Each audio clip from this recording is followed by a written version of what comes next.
आदेश जय श्री महाकाल। मां तारा।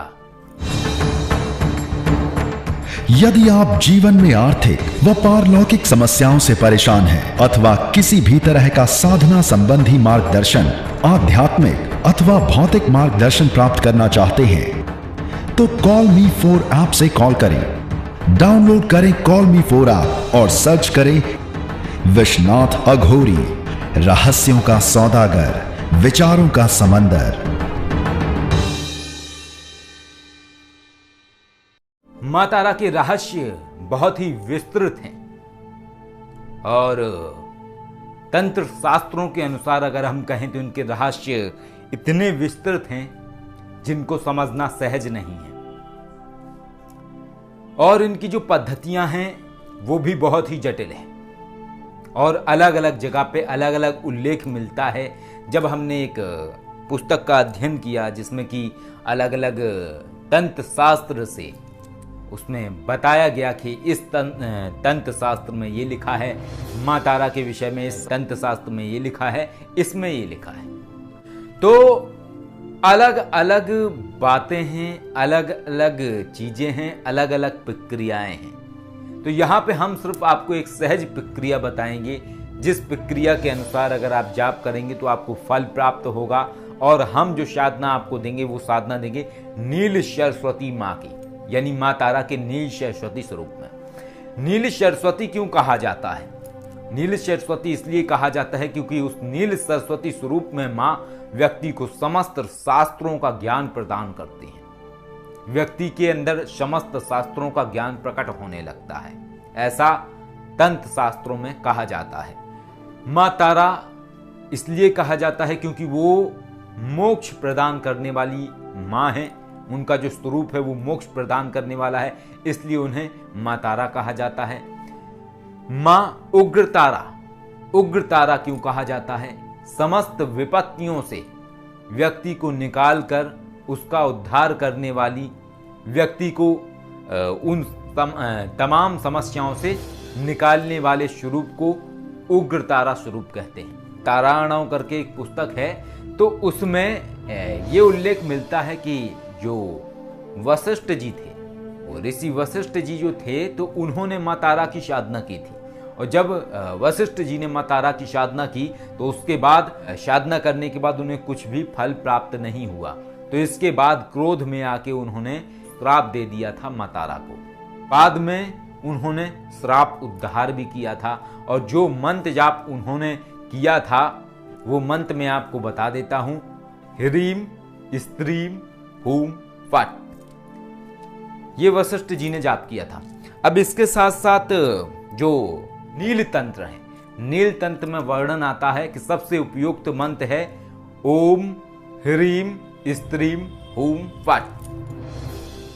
इस मंत्र का जाप करना चाहिए। तो अलग अलग मत हैं, अलग अलग बातें हैं और बहुत ही जटिल प्रक्रियाएं हैं जिनके अनुसार बताया जाता है कि मां तारा का जाप जो किया जाता है वो महाशंखमाला पे किया जाता है। और महाशंखमाला का वर्णन जो है वो तांत्रिक पुस्तकों में आपको मिल जाएगा। यदि अगर किसी के पास महाशंखमाला नहीं है तो फिर स्फटिक माला पे व्यक्ति जाप कर सकता है।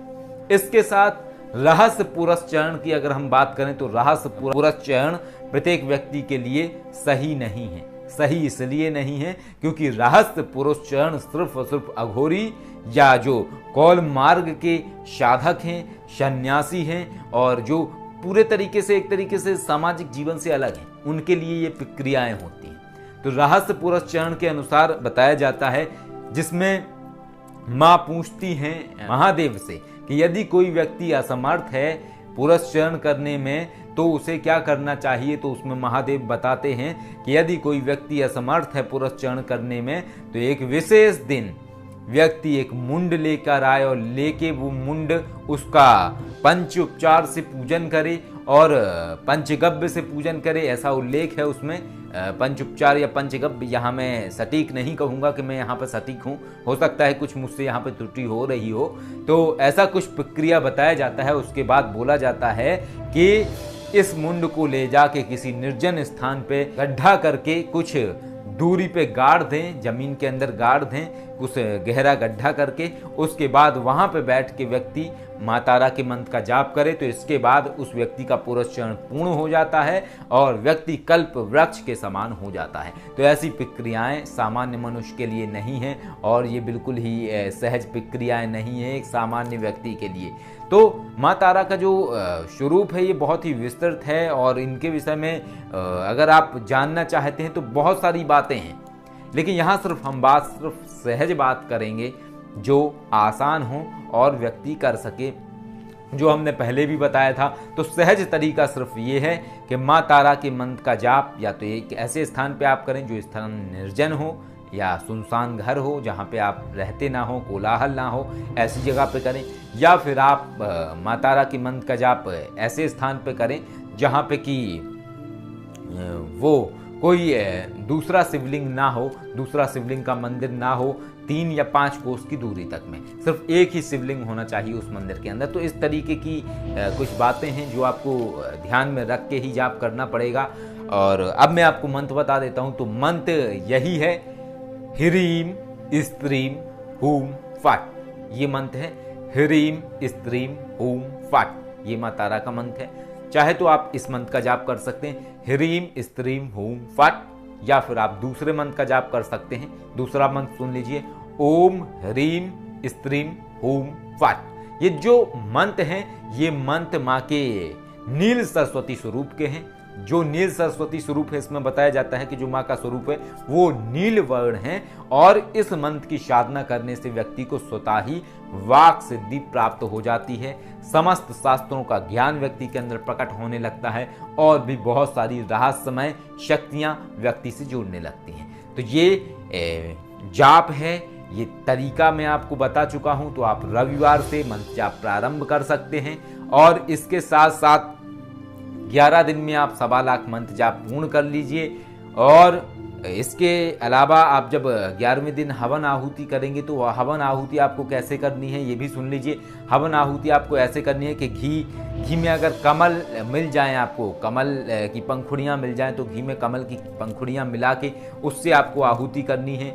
और अगर संभव हो तो अगर आपको मिल जाता है जैसे कि नीले वर्ण का यानी नीले रंग का कमल आपको मिल जाता है, यानी कि ब्लू लोटस अगर आपको मिल जाता है तो ब्लू लोटस को घी में मिला के आप उससे आहुति करें माँ नील सरस्वती के लिए, यानी कि माँ तारा के नील सरस्वती स्वरूप के लिए।